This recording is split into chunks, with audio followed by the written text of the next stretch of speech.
அனைவருக்கும் இனிய ஆங்கில புத்தாண்டு நல்வாழ்த்துக்கள். பிறக்கும் இந்த புதிய ஆண்டில் உங்கள் வாழ்வில் மிகுந்த சந்தோஷமும் வளமும் பெற்று புதிய இலக்குகள், புதிய வாய்ப்புகள், புதிய வெற்றிகளுடன் இந்த 2024ஆம் ஆண்டு அமைய எல்லாம் வல்ல இறைவனை வேண்டி விரும்பி கேட்டுக்கொள்கிறேன். நிகழும் ஸ்ரீ மங்களகரமான சோபகிருது ஆண்டு ஜனவரி மாதம் 1ஆம் தேதி மார்கழி 16 அன்று பஞ்சமி திதியில் மகம் நட்சத்திரத்தில் கௌளவம் கரணத்தினில் சித்தயோகம் கூடிய நன்னாளில் இந்த ஆங்கில புத்தாண்டு பிறக்கின்றது. புத்தாண்டின் கிரக நிலைகளை ஆராய்ந்து பார்க்கும்போது குரு பகவான் மேசராசியில் வக்ர நிவர்த்தி அடைகிறார். ராகு பகவான் மீனராசியிலும், சனி பகவான் கும்பராசியிலும், புதன், செவ்வாய், சூரியன் தனுசு ராசியிலும், சுக்கிரன் விருச்சிக ராசியிலும், சந்திரன் சிம்ம ராசியிலும், கேது பகவான் கன்னி ராசியிலும் சஞ்சாரம் செய்கின்றனர். மே 1ஆம் தேதி குரு பகவான் மேசராசியில் இருந்து ரிஷபராசிக்கு பெயர்ச்சியாகின்றார்.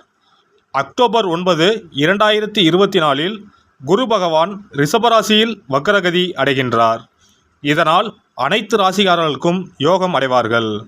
ஜூலை 29ஆம் தேதி முதல் நவம்பர் 15ஆம் தேதி வரை சனி பகவான் வக்ரகதி அடைந்து பின் நேர்கதி அடைகிறார். அன்பு மனதுடன் செயல்படும் கடகராசி அன்பர்களே, உங்கள் கிரக நிலைகளின் படி குடும்பஸ்தானத்தில் சந்திரன், சகோதரஸ்தானத்தில் கேது, புத்திரஸ்தானத்தில் சுக்கிரன் மற்றும் புதன், சத்ருஸ்தானத்தில் சூரியன் செவ்வாய், அஷ்டமஸ்தானத்தில் சனி, பாக்கியஸ்தானத்தில் ராகு, தொழில் ஸ்தானத்தில் குருவும் உள்ளனர். குரு பகவான் 5ஆம் பார்வையாக சிம்ம ராசியையும், 7ஆம் பார்வையாக துலாம் ராசியையும், 9ஆம் பார்வையாக தனுசு ராசியையும் பார்வையிடுகிறார். சனி பகவான் 3ஆம் பார்வையாக மேச ராசியையும், 7ஆம் பார்வையாக சிம்ம ராசியையும், 10ஆம் பார்வையாக விருச்சிக ராசியையும் பார்வையிடுகிறார். பிறக்கின்ற ஆங்கில வருட புத்தாண்டில் இருக்கக்கூடிய கிரக நிலைகளின் அமைப்புக்கு ஏற்ப வாழ்க்கையில் இனி வரப்போகின்ற நாட்களில் ஏற்படும் சுபம் மற்றும் அசுப பலன்கள் என்ன என்பதை நாம் அறிந்து கொள்வோம். உடல் தோற்றத்தில் சில மாற்றங்கள் ஏற்படும். இனம் புரியாத சில சிந்தனைகளால் தூக்கமின்மை ஏற்படும். குடும்பத்தினருடன் புதுவிதமான இடங்களுக்கு சென்று வருவீர்கள். உடன் பிறந்தவர்கள் இடத்தில் அனுசரித்து செல்லவும். தடையான சில விஷயங்களால் ஆதாயம் ஏற்படும். விதண்டாவாத பேச்சுக்களை குறைத்து கொள்ளவும். எதிர்பாராத சில உதவிகள் மூலம் மாற்றம் உண்டாகும். பயணம் சார்ந்த விஷயங்களில் அனுபவம் ஏற்படும். கடன் சார்ந்த பிரச்சனைகள் குறையும். சகோதரர்கள் வழியில் விவேகத்துடன் செயல்படவும். வாகனங்களை விருப்பத்திற்கு ஏற்றவாறு மாற்றி அமைப்பீர்கள். திறமைக்கேற்ற மதிப்பு மேம்படும்.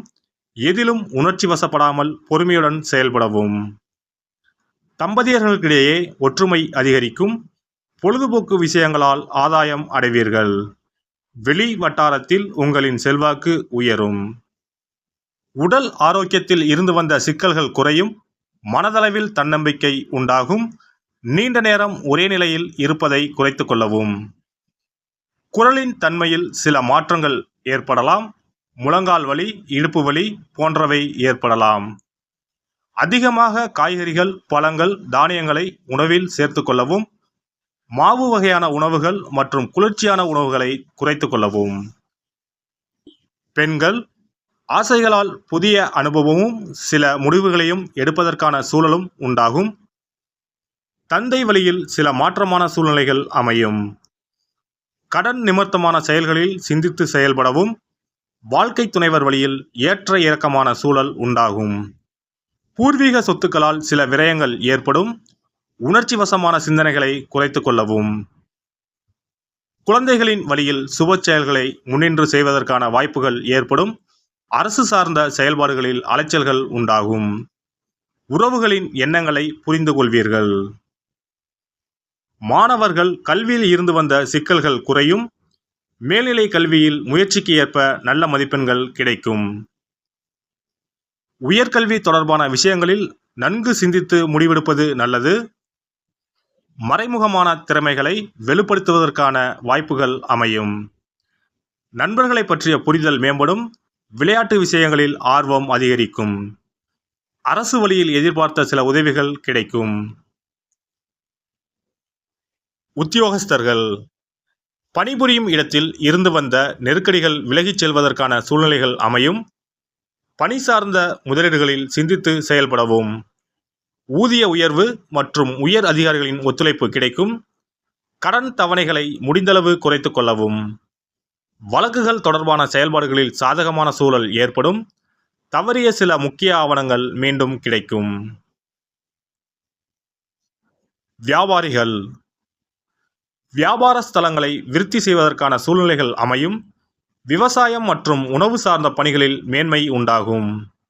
வெளி ஆட்களை பற்றிய புரிதல் மேம்படும். பயனற்ற செலவுகளை கட்டுப்படுத்துவீர்கள். புதிய வியாபாரம் சார்ந்த சிந்தனைகள் மேம்படும். இணைய வர்த்தக முதலீடுகளை குறைத்துக் கொள்ளவும்.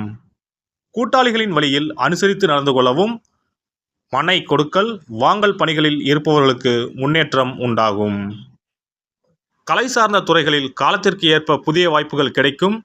எழுத்து மற்றும் ஓவியம் சார்ந்த துறைகளில் இருக்கக்கூடியவர்களுக்கு முன்னேற்றம் உண்டாகும். நாட்டியம் சார்ந்த துறைகளில் இருப்பவர்களுக்கு மதிப்பு மேம்படும். தற்காப்பு கலை சார்ந்த கலைஞர்களுக்கு மாறுபட்ட அனுபவமும் சூழலும் அமையும். மறைமுகமான சில போட்டிகளை வெற்றி கொள்வீர்கள். மனதளவில் இருந்து வந்த பேராசை படிப்படியாக குறையும். கட்சியில் எதிர்பார்த்த சில பொறுப்புகள் காலதாமதமாக கிடைக்கும். எதிராக செயல்பட்டவர்கள் விலகி செல்வதற்கான காலகட்டம் உண்டாகும். எதிர்காலம் குறித்த சிந்தனைகள் மனதளவில் மேம்படும். பேச்சுக்களில் கனிவும் உங்கள் மீதான நம்பிக்கையும் அதிகரிக்கும். சனிக்கிழமை தோறும் நல்லெண்ணெய் தீபம் ஏற்றி ஆஞ்சநேயரை வழிபட வரவுகளில் இருந்து வந்த தடைகள் மற்றும் குடும்பத்தில் இருந்து வந்த கருத்து வேறுபாடுகள் மறையும். சிறப்பு பரிகாரங்கள். வருமானத்தை பெருக்குவதற்கு வருமானம் வந்ததும் அல்லது சம்பளம் வாங்கியதும் அந்த தொகையில் 1% தொகையை தனியாக எடுத்து வைத்து விடுங்கள். அந்த பணத்தில் பாலால் செய்த இனிப்பு வகைகள் வாயில் போட்டாலே தித்திப்புடன் எளிதில் கரைந்து வாயிற்குள் போய்விடக்கூடிய இனிப்பு வகைகளை வாங்கி ஆதரவற்றோர், சாலையோர பணியாளர்கள், தூய்மை பணி செய்வோர், ஆதரவற்ற நிலையில் வறுமையில் வாடும் குழந்தைகள் மற்றும் தொழிலாளர்களுக்கு கொடுங்கள்.